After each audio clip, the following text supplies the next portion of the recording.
So we're at the two dots on DAF Kuf Nun Hey Amud Beis, and we're going to leave a little bit over today also for Rabbi Torchiner, or no, not Rabbi Torchiner, I guess whoever's giving the DAF tomorrow. I think Rabbi Torchiner's out of town. Okay. Mahalkatin Latarnagolan Chule, we had said that you're allowed to force feed chickens on Shabbos, and also you're allowed to add water to morsen, which is bran, because that's what chicken feed is. Now, there's an inherent problem of mixing water with flour or other items that are going to create a viscous mixture, and that is you're not allowed to. You're creating a new mixture on Shabbos. You're not allowed to knead. It's one of the malachas of Shabbos. And so Amar Abaye Amrisa. So that's why our Mishnah told us that you're only allowed to pour water into the bran, but you're not allowed to knead it into a dough. So Amar Abaye Amrisa Kamei Demar Maslisin Mani VaAmar Li Reb Yossi Bar Yehudahi. So I asked my Rebbe, I said, who does our Mishnah go like? And he told me it goes like Reb Yossi Bar Yehuda. The Tanya Echad Nosin Es HaKemach V'Echad Nosin L'Sochamayim Ha'achron Chayiv Divrei Rebbe. Because as the Brisa says that according to Reb Yehuda Hanasi, if you have two people, one adds flour and one adds water, whoever added the second ingredient has done a malacha for which they're chayiv on Shabbos. And according to Rebbe, you don't even have to actually mix them. Even just adding the water or adding the flour is already tantamount to doing the malacha of kneading.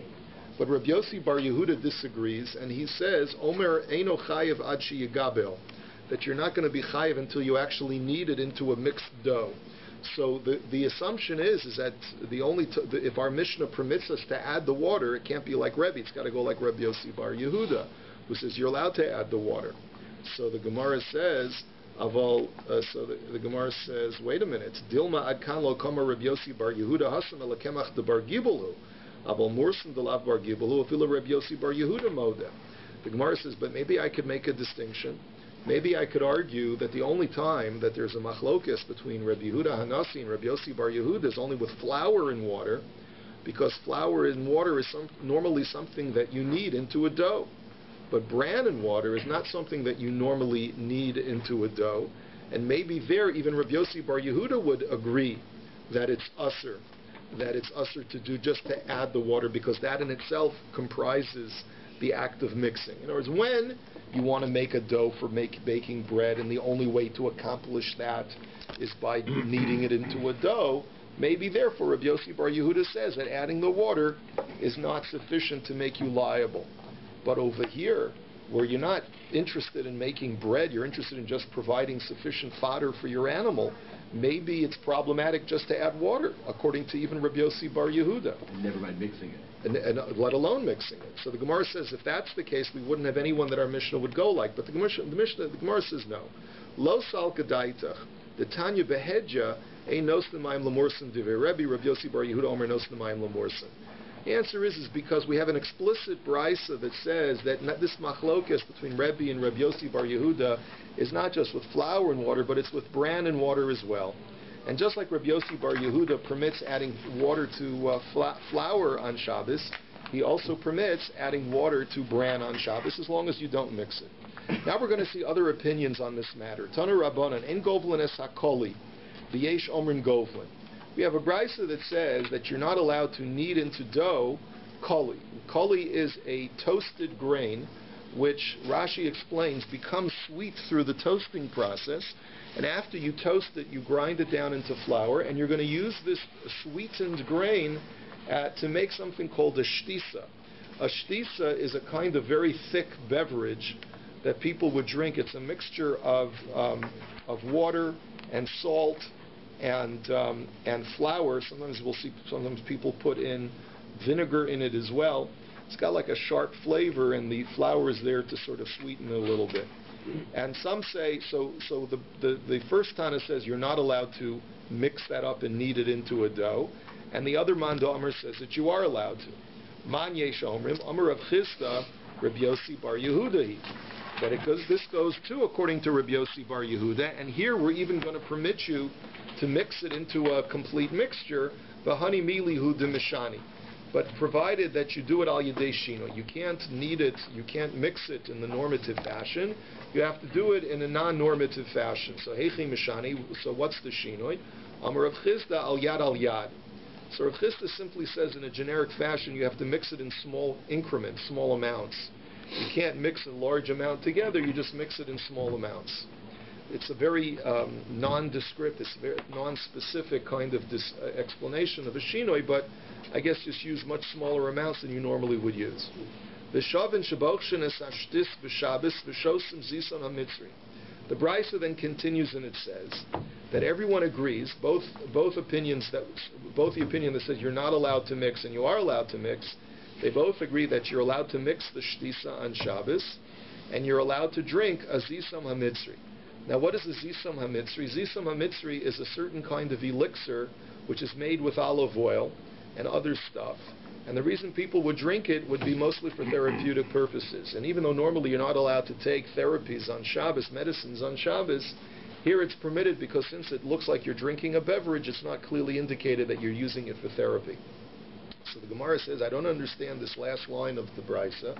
You're basically contradicting yourself. First you tell me there's a machlokus whether you're allowed to prepare a shtisa on Shabbos, and then you tell me everyone agrees that you're allowed to mix a shtisa on Shabbos. That's the Gemara's question. V'ha'amart ein govlin.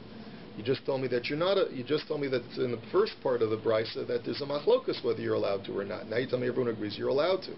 Lokasha haba'ava habaraka. Answers the Gemara, no.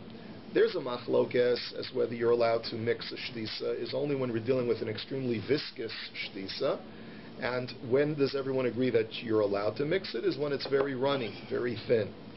V'hani mili hu demishani, and even when we permit you to mix a runny, very liquidy shtisa, we still say that you have to use a shinoi. Heichi mishani, and what should you do to make a shinoi in something which is a runny shtisa? So Amar of Yoseph, b'chol nosin es hachometz v'achar kach nosin es hashtis, b'Shabbos nosin es hashtis v'achar kach nosin es hachometz. So the way that you would do it here is that during the rest of the week when you prepare a shtisa drink, first you put in your vinegar or your brine, and then you pour in the shtisa, then you pour in the flour. But over here, you're going to first pour in the flour, and then you'll pour in your vinegar or brine. Okay, fine. So that's another shinoi, and this is the shinoi that's prescribed for a very runny shtisa. Levi berei de Rav Huna bar Chia ashkeche legavlo devei nasha de kagavil v'safi le'leture. So Levi once ran into this is Levi the son of Rav Huna. He once finds the farmer who's in charge of feeding the animals. He finds him on Shabbos kneading a mixture of bran and water together and giving it to the bulls. So Batashbe. So he kicks him. Now I'm not sure what he's kicking. One explanation is that Levi is this brash young whippersnapper who thinks he owns the world, and so he kicks the farmer. But I much rather prefer the imagery of not that he kicks the farmer, but he kicks the bull that's holding the bran to knock it over so that he won't continue to use it. Either one could be possible. So Asa Avua Ashkeche, so Rav Huna, Levi's father, comes and finds him. And he says, Amar Lei, Hachi Amar Avua Di'imach Mishmei Derav, Amona Reb Yirmiyah Bar Abba. So his father chides him and he says, what are you doing? Your grandfather, your mother's father himself, and that's Reb Yirmiyah, said in the name of Rav, that Govlin below Misafim, and that you are allowed to knead the bran and the water together as long as you don't force feed. And if a calf has not yet gotten the reflex for suckling and for chewing, then you're allowed to help it along by sticking the food in its mouth and helping it chew. And again, we do allow you to prepare the morsin and the water together as long as you use a shinoi. And heichi mishani, so Amar Rav Yemar bar Shalmia mishmei de Abaya, when it comes to preparing morsin and water, you just mix it shesi va'erev. Instead of using a circular motion to stir the bran, you stir it going up and down and then right and left. Basically using like an X, okay? And that would be your shinoi. And by the way, this has practical halachic applications as well if you're preparing, let's say, cereal for your baby, right? Even though we permit you to do that, but we tell you that you have to do it with a shinoi. So the Gemara now says, V'halo ma'arev shapir, but it's not going to mix well if you do it that way. Gemara says, Amar of Yehuda minaru lekli. What you could do is that while mixing it or after mixing it, you shake the bowl and it'll mix on its own as well. In addition to your movement with the stick, you're going to shake it, so that'll help it get totally combined. Now, kosev apinkasei de ze'eri. Now, sometimes we find this, that rabbis sometimes had ledgers or tablets that they would write certain important notes on. And it was written on Ze'eri's tablet that Amaris Kadam Rebbe, that I said in front of my Rebbe, Umano, and who was his Rebbe, Rebbe Chia. And I asked him, Mahu Legabel, and I asked him, is it permitted to knead? Presumably he's talking about kneading morsin with water. And Amar Asar, and he told me that it's not permitted. So obviously you see different opinions. There's an opinion that says that if you use a shinui it's okay, and here there's an opinion that says it's unconditionally Asar, just like our Mishnah.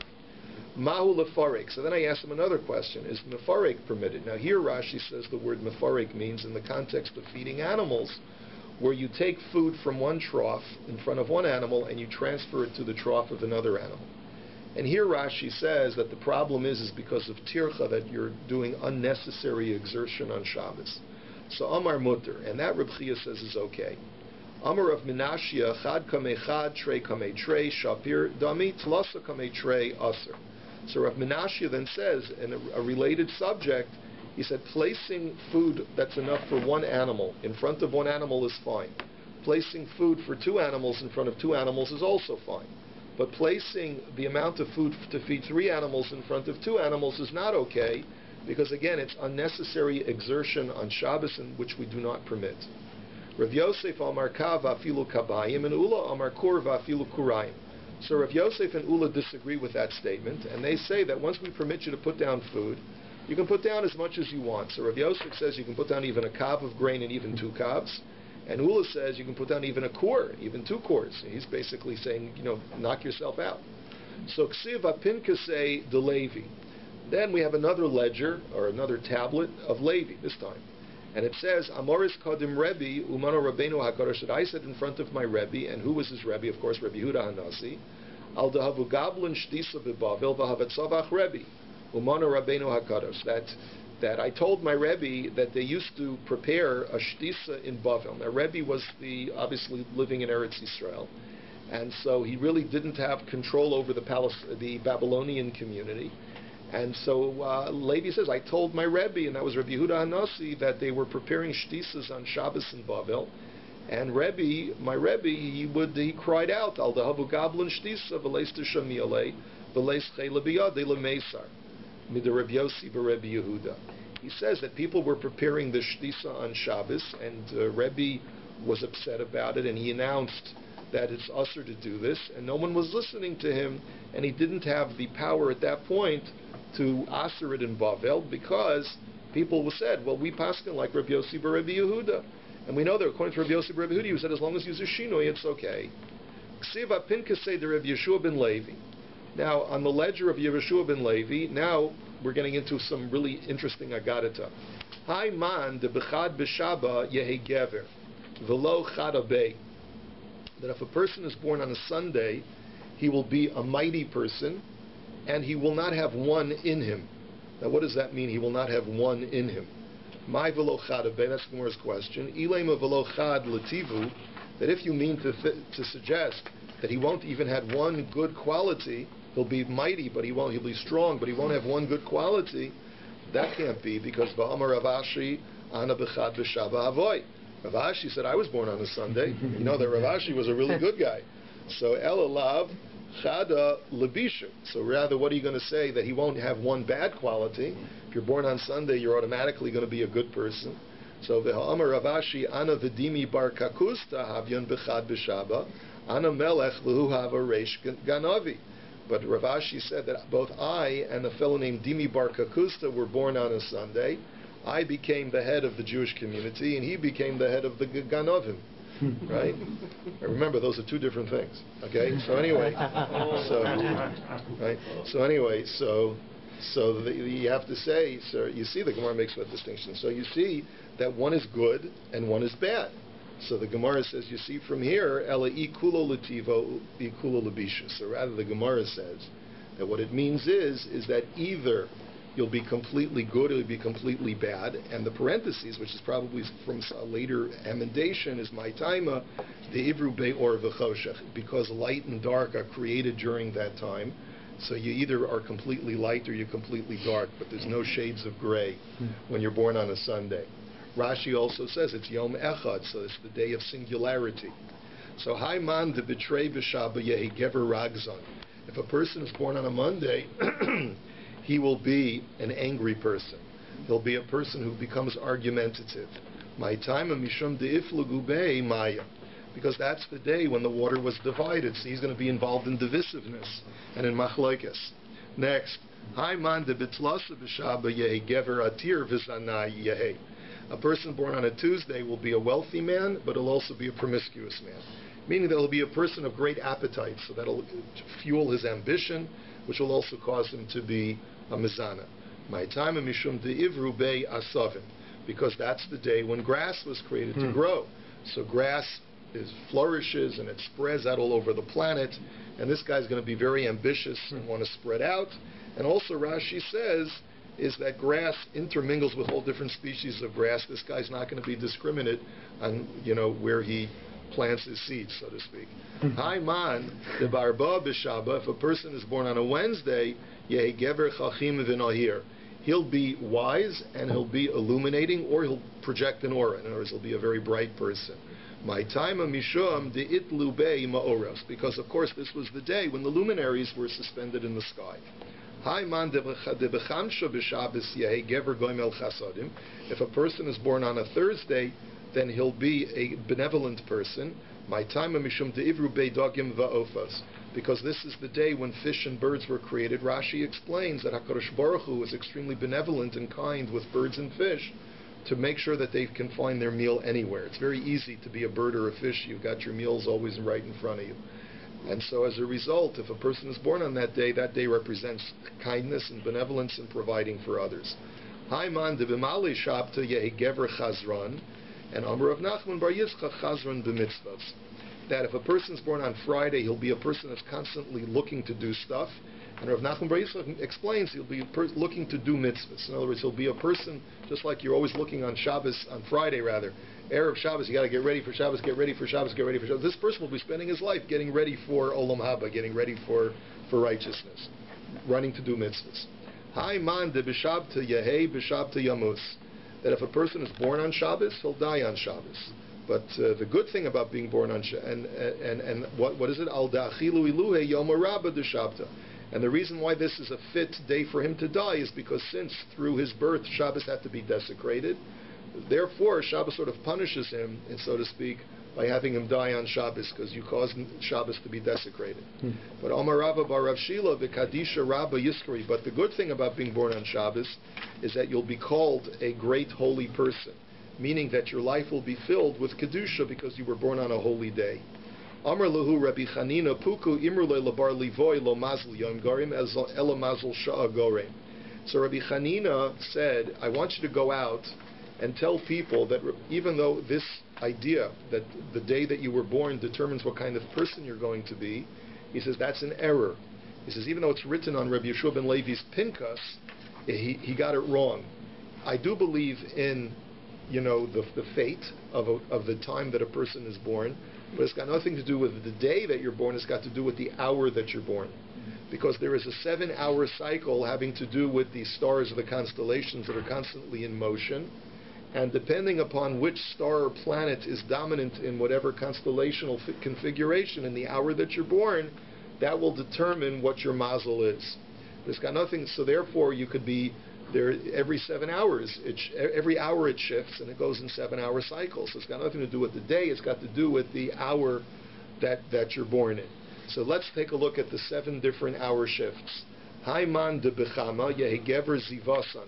That if you're born during the sun cycle, which is where the constellation or the stars configuration are ruled by the sun, is going to be a bright and shining person.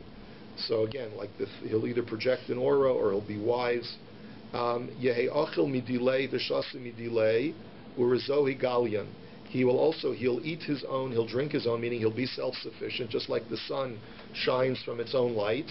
but also his secrets will be always revealed. The imganav lo matzlach, and therefore if he's a ganav, he won't be successful. Notice, this is a person who will be an open book. He won't be good at keeping a poker face. It's just that he's just a very straight kind of guy, and that's going to be his mazel. So therefore he shouldn't try to be a ganav, because if the police come interrogating him, he's going to say, "I did it." He won't be able to hold it. Hai man de bekochav noga yehi gaver atir v'zana yehi. That if a person is born under the star of Venus, I believe Noga is, then he's going to be a wealthy person and also promiscuous, like we saw before. They go together because of ambition. My time mishum de'isyulid bei nura, because he's born. Venus represents fire, like even the goddess Venus is also the same thing. Venus represents the fire of passion. So this guy will be a very passionate, ambitious person, which will drive him to be successful financially, but it also drive him to commit sins of passion.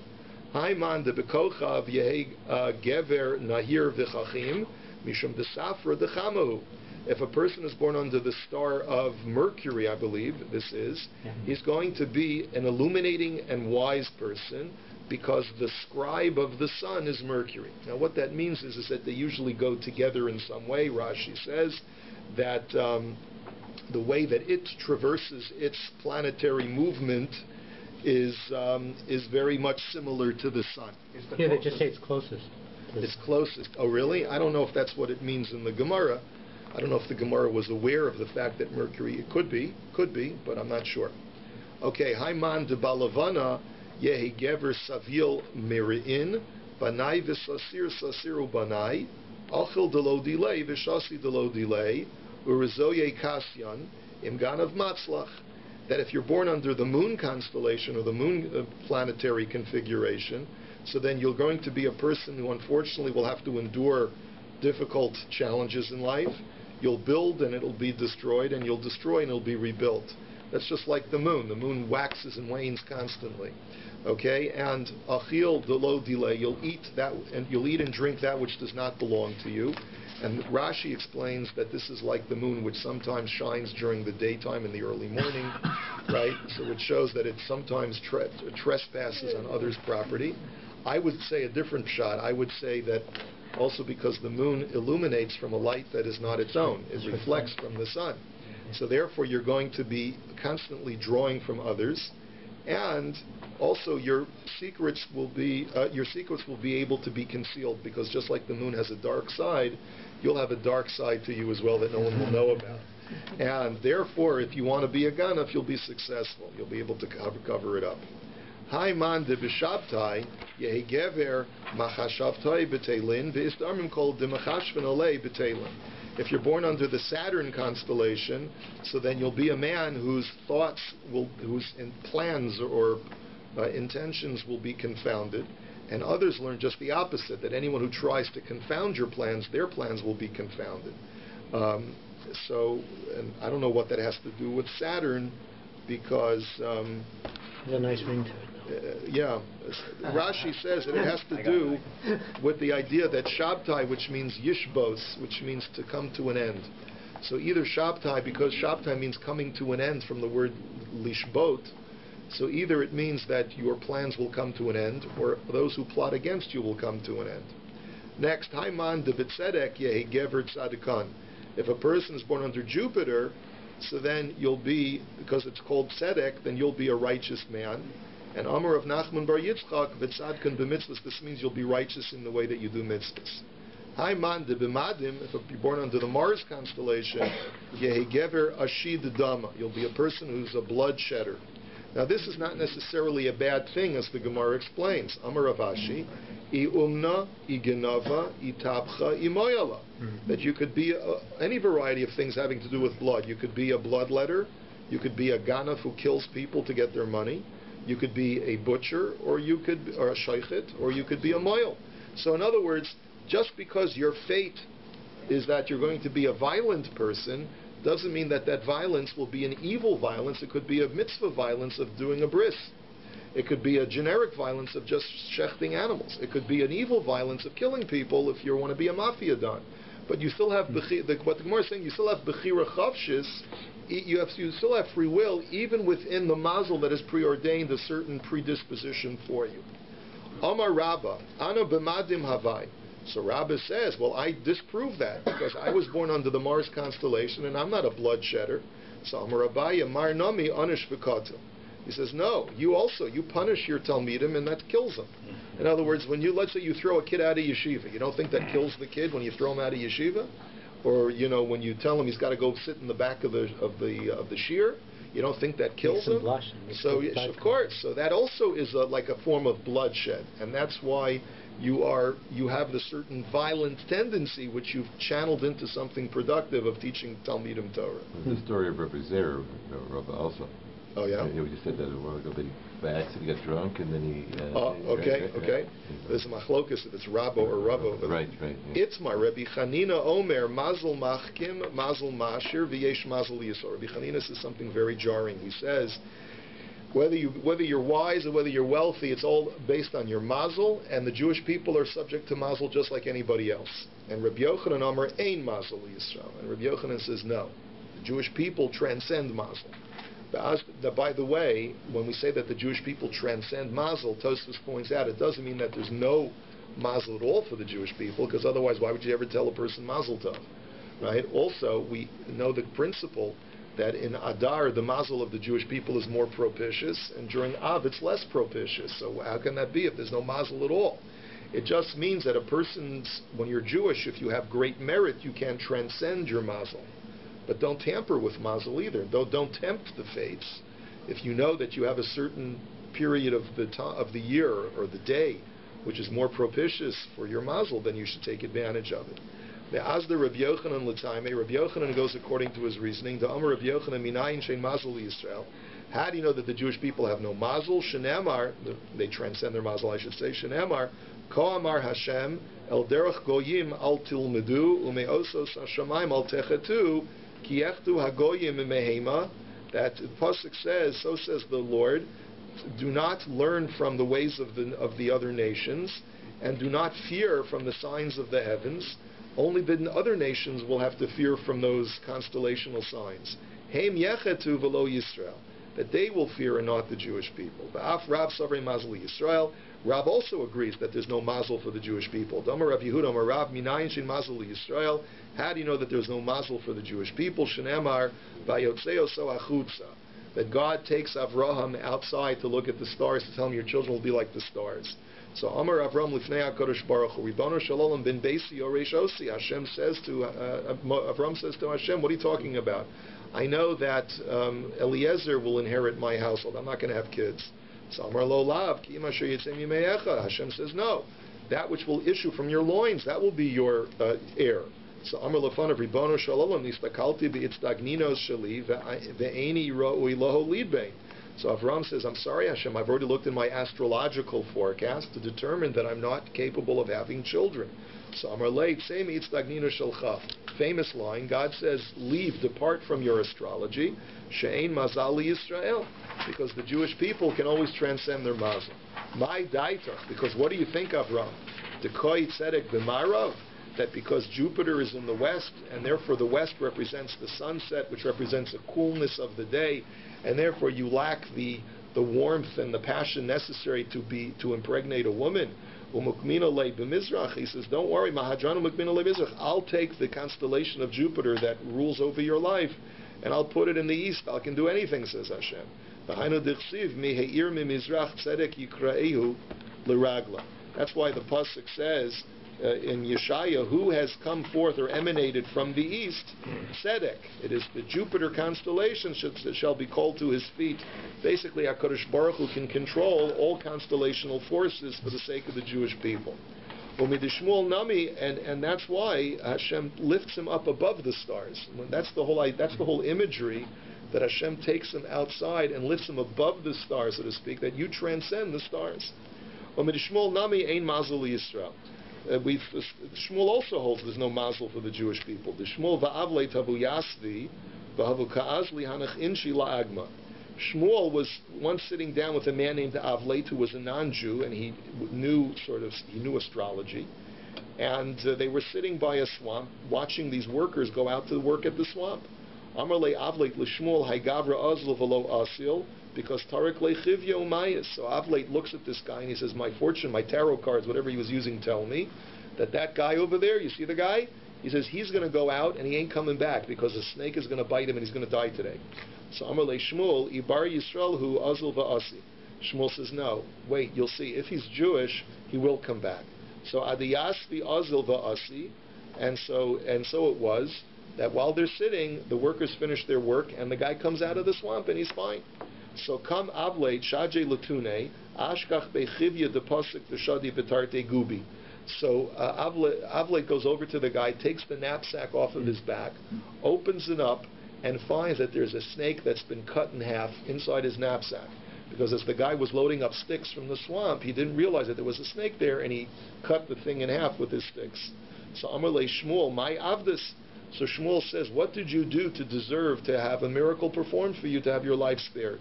So Amar le Kol Yoma Hava Marminan Rifta Bahadi Hadadi Ba'achlinan. He says, I'll tell you what I did nice today. I did a nice thing because, every day are these workers, we always pool our food together. Everyone brings a little something. We put it in the middle of all of us, and then we divvy up the food so that we all have a little variety for lunch. So ha'idna hava ika chad minan delo hava le rifta hava kamichsif. And one day, so today, there was a guy who came to work and he didn't have any bread. He was embarrassed. He didn't know what to do because he felt I'm going to snore off the other guys. So amina luhu ana ka'imna va'armina ki matoy legabe shavoy nafshi kiman deshakili minei ki heichi delo lichsif. So I went over to the guy. I told him, don't worry, I'll be the collector of the food today.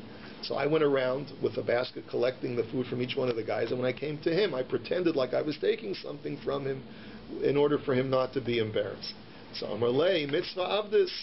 So Shmuel said, so that explains it. You did a mitzvah, and that's why you deserve to have your life saved. Nafak Shmuel v'darash utzdaka tatzil mimavis v'lo mimisa mishuna el mimisa atzma. So Shmuel went and gave a drasha. When the pasuk says that tzedakah saves you from death, it doesn't mean that it just saves you from dying a horrible death, so that you'll still die.